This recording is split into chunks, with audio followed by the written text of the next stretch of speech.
lu punya kemauan yang keras dan lu Heeh. punya mimpi. Mimpi itu namanya gini. Gue orang yang selalu apa-apa tuh dicatat di notes. Gue pengen ngapain. Sesimpel kayak resolusi kan orang-orang kayak kalau mau tahun baru tuh, gue bikin resolusi gitu.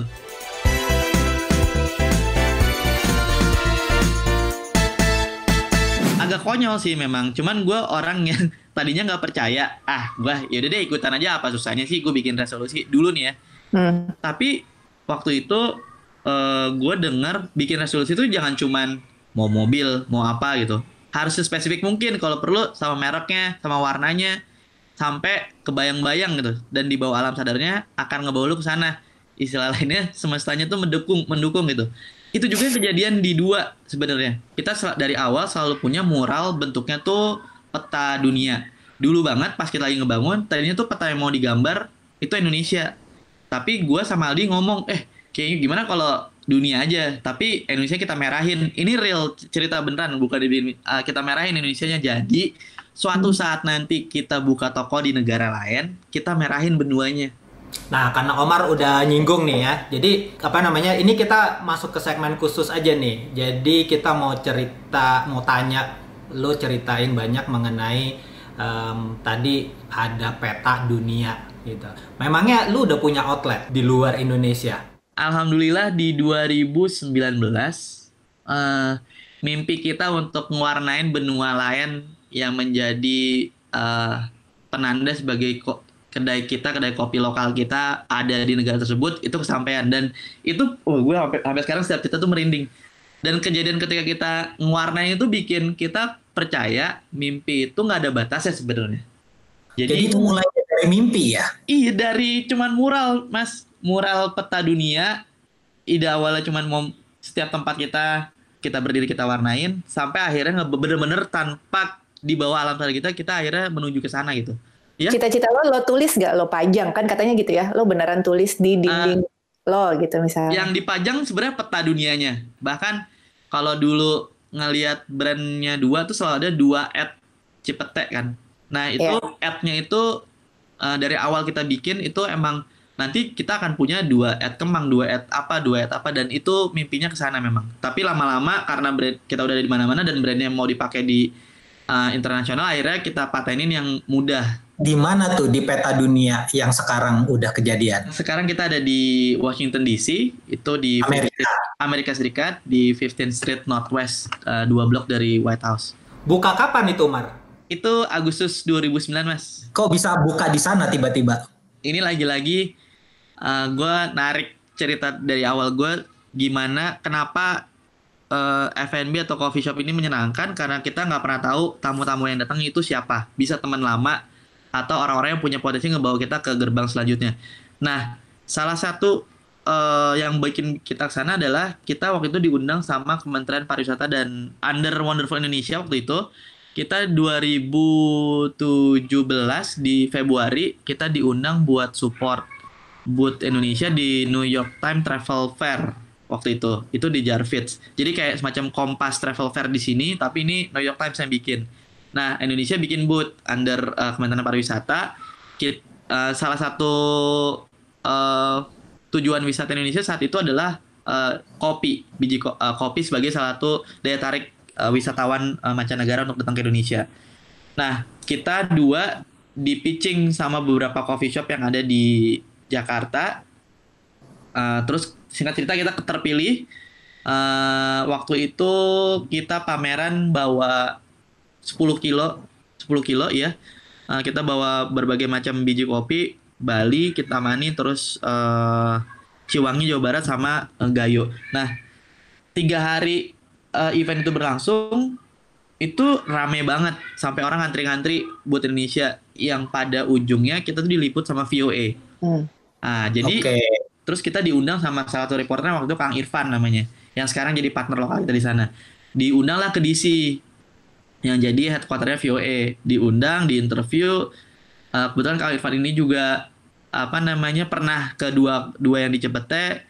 Awalnya kita cuma dimintain bawain biji kopi ya, nanti kita bantuin siapa tahu ada yang suka sama biji kopi Indonesia untuk coffee shop sini nanti kita bantuin konekin gitu. Tapi dari perjalanan pameran itu kita extend ke DC, beliau malah menawarkan, lo pada nggak mau buka toko di sini?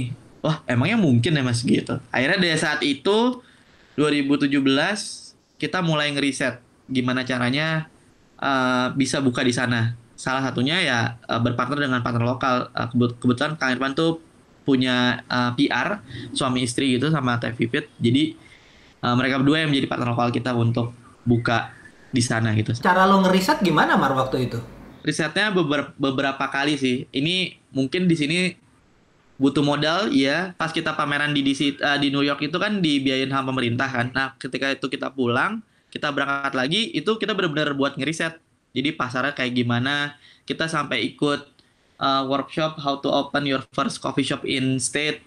Nah, kita belajar gimana cara milih kontraktor, terus suppliernya seperti apa, vendornya kayak gimana, sistem pembayaran seperti apa, sampai cara memilih lokasi. 1,5 tahun kita ngeriset itu semua, sampai akhirnya kita pembukaan di Agustus kemarin. Nah, kan lo sekarang sama Aldi kan ada di Indonesia. Sementara lo kan pengennya tadi kan hospitality rumah. Di sana tuh ditampilkan sebagai rumah juga atau berbeda? Itu dia Mas, kan kenapa tadi di awal gue bilang pentingnya punya partner lokal. Dalam hal ini Kang Irfan sama Teh Vivit itu sebagai representatif kita atau host kita di sana. Yang kita juga udah yakin dari awal kita nggak mungkin akan selalu ada di sana terus gitu. Ketika ada obrolan lo nggak mau buka di sini, sebenarnya pengen, tapi tuh kita punya value dua tuh seperti ini gitu. Ketika lo ngobrol, terus lo tahu kayak kita mencari partner dari awal lagi gitu loh Mas. Oh, jadi lo ceritain value-nya seakan-akan lo pitching dan ternyata ini cocok sama value kalian. Karena ini dekat sama White House atau Gedung Putih. Secret Service sering beli kopi. Secret Service sih belum pernah, tapi yang paling banyak kayak anggota MPR DPR sana gitu Mas. Anggota DPR MPR di sana kayak gimana sih? Berdasi sih dan Oh iya berdasi. benar berdasi. Kayak orang Amerika ya berarti. ya, Ya. orang Amerika pakai bahasa Inggris gitu Mas. Pakai bahasa Inggris. Kita tahunya juga soalnya gini, karena kita mungkin sekarang kita satu-satunya kedai kopi atau kedai F&B atau restoran di Amerika, di Washington DC yang berasal langsung dari Jakarta atau Indonesia gitu. Jadi kita kadang dijadikan tempat untuk mengundang tamu-tamu dari kedutaan. Jadi misalnya ada jamuan untuk negara lain gitu, terus salah satunya ngajaknya ke kedai kita gitu, atau misalnya jamuannya di kedutaan, kita yang diundang untuk pop up di kedutaan Indonesia kayak gitu. Dengar kemarin kena rusuh ya demo. Iya benar Mas, tapi ya itu bedanya di Indonesia sama di sana. Ketika kita kena vandalisme itu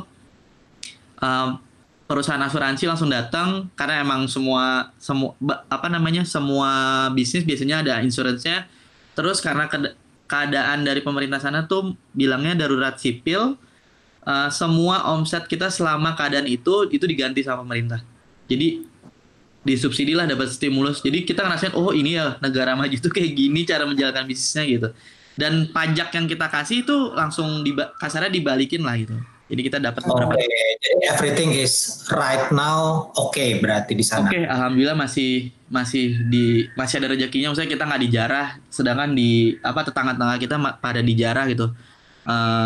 Kita masih adalah rezekinya masih ini diselamatin. Lo kalau food di DC lo samain nggak? Maksudnya memperkenalkan masakan Indonesia juga di sana? Bedanya yang di DC itu kita izinnya nggak sampai ke kitchen, tapi kita ada makanan Indonesia kayak misalnya pisang goreng, itu kita bisa. Jadi bahannya tuh setengah jadi, hanya model microwave atau oven. Itu kita ada roti bakar, terus jadi light snack gitu aja ya, nggak ada makanan besar ya. Berat, betul. Karena basically di sana juga karakter orang sana tuh pembelinya sangat beda sama di Indonesia. Terlihat dari data jualan harian aja, yang paling tinggi tuh kopi hitam. Di sana? Iya, black coffee itu paling tinggi. Sedangkan kalau di Indonesia masih yang white coffee, maksudnya yang pakai susu, cappuccino, latte kayak gitu. Mereka tuh di sana kayak nggak nongkrong lama kayak di sini. Betul. Ya. Walaupun kita ada sitting 25, mereka grab and go kebanyakan. Dan yang nongkrong atau meeting biasanya orang-orang Asia. Omar, balik lagi ke Indonesia. Ya. Jadi lu udah puas atau belum sekarang? Belum.